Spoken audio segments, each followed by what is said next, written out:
What if I told you, the words you speak every day were shaped by a man you've never truly met? This is not just a story. This is the rise of a voice that defined humanity itself.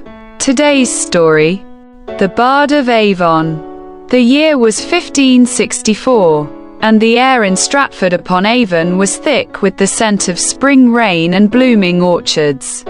In a small timber-framed house on Henley Street, a cry pierced the silence of a worried household. John Shakespeare, a local glover and a man of rising status, held his newborn son, William Shakespeare. The world outside was harsh, gripped by the shadow of the plague, yet this child seemed destined for something greater.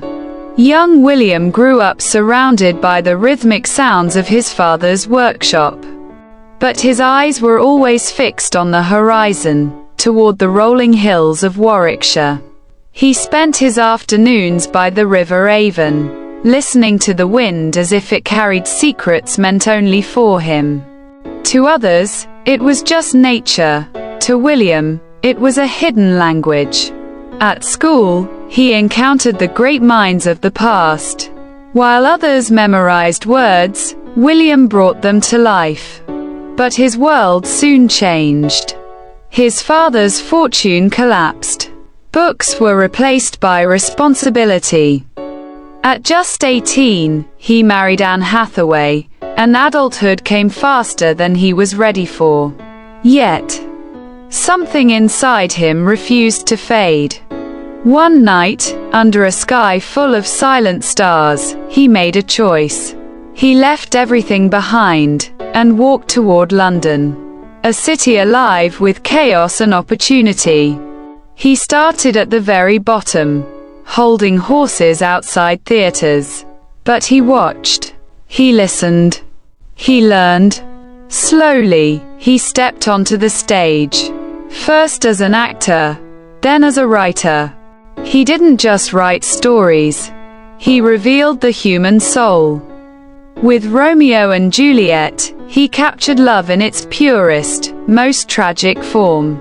With Hamlet, he explored the darkness within the human mind. He became part of a legendary troupe and helped build the iconic Globe Theatre. There, his words came alive, moving crowds to laughter, tears, and silence. Even Elizabeth I herself found truth in his stories. But life, like his plays, held tragedy. The death of his son, Hamlet, changed him forever. His writing grew darker, deeper, more real. He gave the world Macbeth and King Lear, stories of ambition, madness, and fate. Over time, the boy from Stratford became a legend. In his final years, he returned home. Back to the river, back to where it all began. He knew one thing: his body would fade, but his words would not. Because William Shakespeare didn't just write plays. He wrote the story of us. And even today, the world still speaks in his voice.